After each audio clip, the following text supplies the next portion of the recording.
Everyone, so today we'll discuss modern Indian history. So let's get started with our today's topic of discussion. तो modern Indian history में सबसे पहले हम लोग देख लेते हैं Indian national Congress. INC establish हुआ था 28 दिसंबर 1885 बॉम्बे में 72 डेलीगेट्स के साथ। इस टाइम में आईएनसी का इस्टेब्लिशमेंट हुआ था। जब हुआ था उस टाइम में जो गवर्नर जनरल वॉइसराय थे वो थे लॉर्ड डफरिन, और ये डफरिन आईएनसी के लिए कहा था कि ये एक माइक्रोस्कोपिक आइडेंटिटी है। तो आईएनसी को, कांग्रेस को माइक्रोस्कोपिक आइडेंटिटी लॉर्ड डफरिन कहा था। और इसके एक और मेंबर है जो इसके इस्टेब्लिशमेंट में बहुत ही प्रोमिनेंट रोल प्ले किए थे, वो था एलन ऑक्टेवियन ह्यूम। ये एक रिटायर्ड सिविल सर्वेंट था जो कि था आयरलैंड का, और आयरलैंड की कैपिटल होती है डबलिन। तो ये आयरलैंड से इंग्लैंड गया, वहाँ पर ये सिविल सर्वेंट बना, वहाँ से वो फिर इंडिया आया। तो आईएनसी के बहुत सारे फाउंडिंग मेंबर्स हैं, जैसे है फिरोज शाह मेहता, जैसे है WC बनर्जी, महादेव गोविंद रनाडे, जैसे है सुरेंद्र नाथ बनर्जी। अब सुरेंद्र नाथ बनर्जी जो है ये अ नेशन इन मेकिंग एक किताब इन्होंने लिखा है, सुरेंद्र नाथ बनर्जी ने। उसके बाद दादा भाई नारोजी, ये भी आईएनसी के one of the founding members है। अब इन्होंने वॉइस ऑफ इंडिया लिखा है, ईस्ट इंडिया एसोसिएशन इन्होंने इस्टेब्लिश किया है। उसके बाद poverty and un British rule in India, दादा भाई नारोजी ने कहा है, ये किताब इन्होंने लिखा है, poverty and British rule in India. उसके बाद ड्रेन ऑफ वेल्थ की थ्योरी दादा भाई नारोजी ने दिया है। और इन्हीं के साथ आरसी दत्त ने economic history of India RC Dutt ने लिखा। आईएनसी बना 1884 में। इसी आईएनसी को कहा जाता था इंडियन नेशनल यूनियन। फिर दादा भाई नारोजी के रिकमेंडेशन पर इसको आईएनसी बोल दिया गया, इंडियन नेशनल कांग्रेस, जो 28 दिसंबर 1885 को इस्टेब्लिश हुआ था। इससे इस्टेब्लिश होना था पुणे में, लेकिन पुणे में कॉलरा फैल गया था, तो पुणे में ना होकर के बॉम्बे में हुआ था। कांग्रेस जो वर्ड है आईएनसी में, ये जो कांग्रेस वर्ड है ये लिया गया है नॉर्थ अमेरिका से। इसका मतलब होता है ग्रुप ऑफ पावरफुल पीपल। अब ये जो नॉर्थ अमेरिका है, थोड़ा सा मैं इसको अगर ज्योग्राफी में जाऊँ, इसको थोड़ा सा कनेक्ट करूँ, तो नॉर्थ अमेरिका की जो हाईएस्ट पीक होती है वो होती है माउंट डेनाली। तो माउंट डेनाली जो है वो नॉर्थ अमेरिका की हाईएस्ट पीक है। और नॉर्थ अमेरिका साउथ अमेरिका से अलग होता है, सेपरेट होता है एक कैनाल से, इसको कहते हैं हम लोग पैनामा कैनाल। अब नॉर्थ अमेरिका में ही पाया जाता है बर्ड फुट डेल्टा। इस बर्ड फुट डेल्टा का नाम है मिसिसिपी रिवर। ये मिसिसिपी रिवर जो है ये बर्ड फुट डेल्टा फॉर्म करती है। डेल्टा क्या होता है? ट्रायंगुलर शेप का होता है, इसे हम डेल्टा कहते हैं।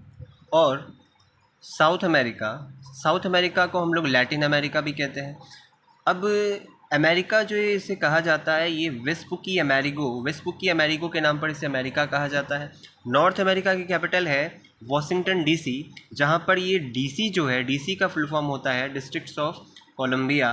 और साउथ अमेरिका की जो हाईएस्ट पीक है उसे कहते हैं माउंट एकोनकागुआ। और इसी साउथ अमेरिका में पाया जाता है अमेज़न रेन फॉरेस्ट, जिसे लंग्स ऑफ द वर्ल्ड कहते हैं, वो है ब्राज़ील में। ब्राज़ील की कैपिटल है ब्राज़ीलिया।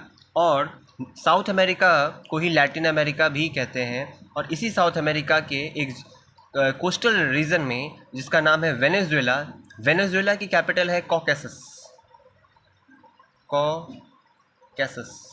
ये जो वेनेजुएला है यहाँ पर बहुत सारा मिनरल्स पाया गया है। इस मिनरल्स को एक्सट्रैक्ट करेगा नॉर्थ अमेरिका, जो मेन यूएसए, इसमें भी नॉर्थ अमेरिका में भी यूएसए एक्सट्रैक्ट करेगा।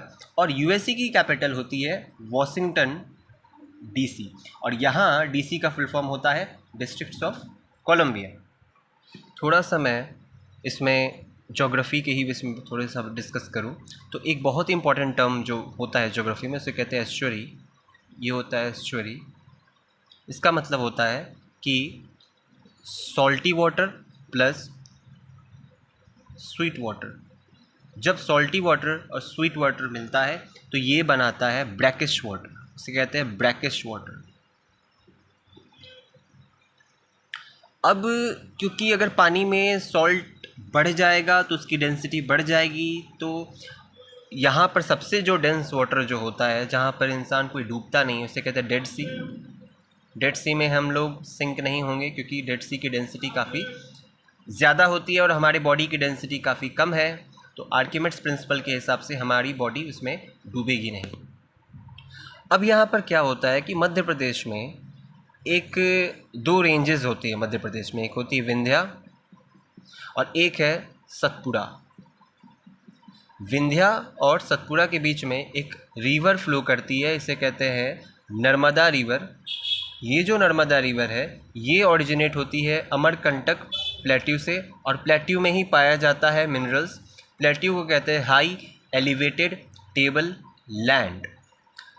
अब ये जो नर्मदा रिवर है अमरकंटक प्लेट्यू से निकलती है और ये फॉर्म करती है रिफ्ट वैली। अब मैं कांग्रेस के प्रेसिडेंट्स के बारे में बात करूं तो 1885 में सबसे पहले जो प्रेसिडेंट बने थे वो थे WC बैनर्जी। कहाँ पर बने थे? ये बॉम्बे में बने थे, बॉम्बे सेशन में हुआ था ये।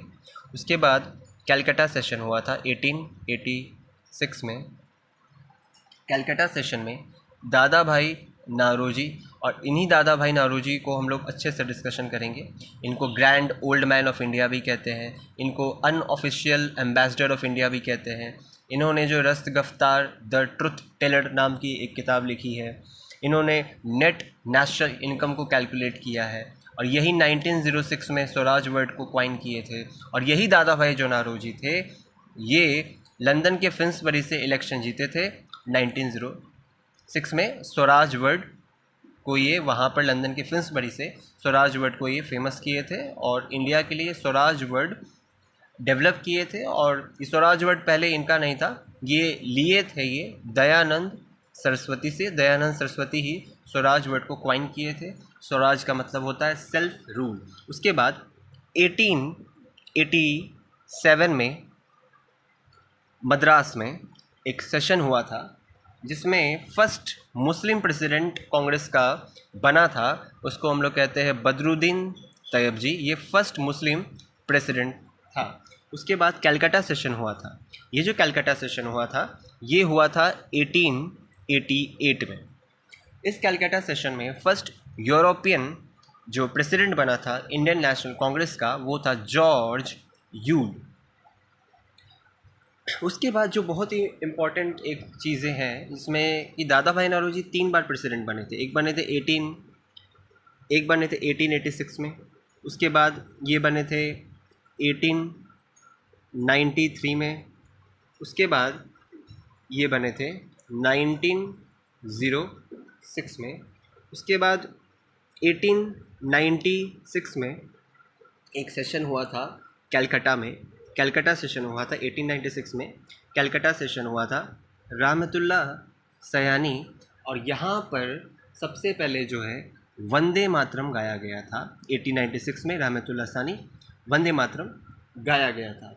उसके बाद एक और कैलकाटा सेशन हुआ था, वो हुआ था 1911 में। यहाँ पर सबसे पहले नेशनल एंथम गाया गया था।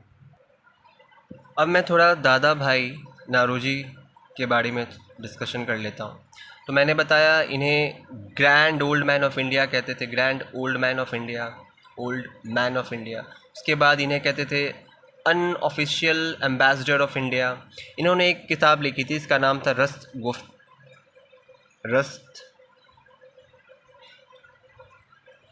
गुफ्तार। इसी को कहते थे ट्रुथ टेलर।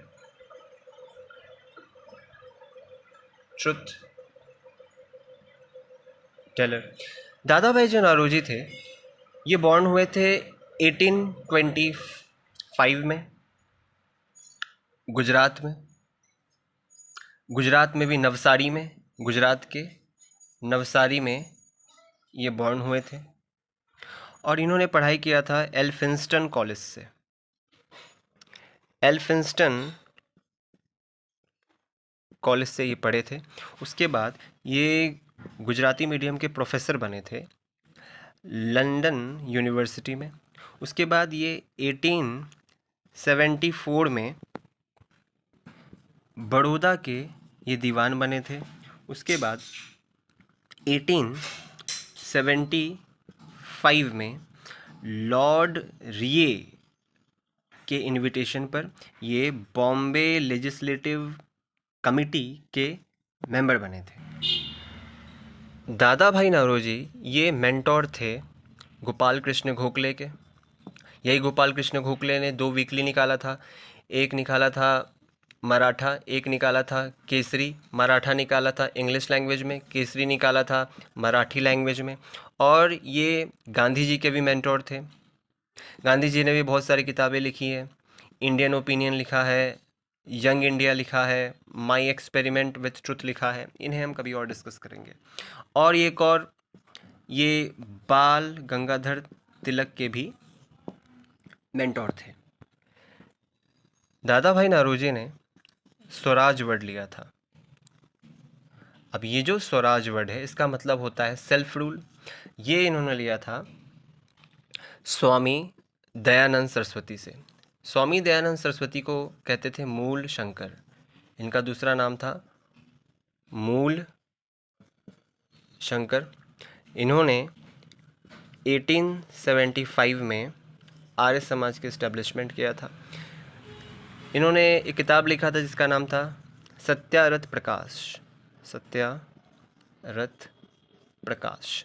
एक और किताब लिखा था जिसका नाम था वेद भूमिका। एक और किताब लिखा था जिसका नाम था वेद भाष्य। वेद भाष्य भूमिका। उसके बाद इन्होंने बोला था गो बैक टू वेदास। वेद का मतलब होता है नॉलेज, ज्ञान।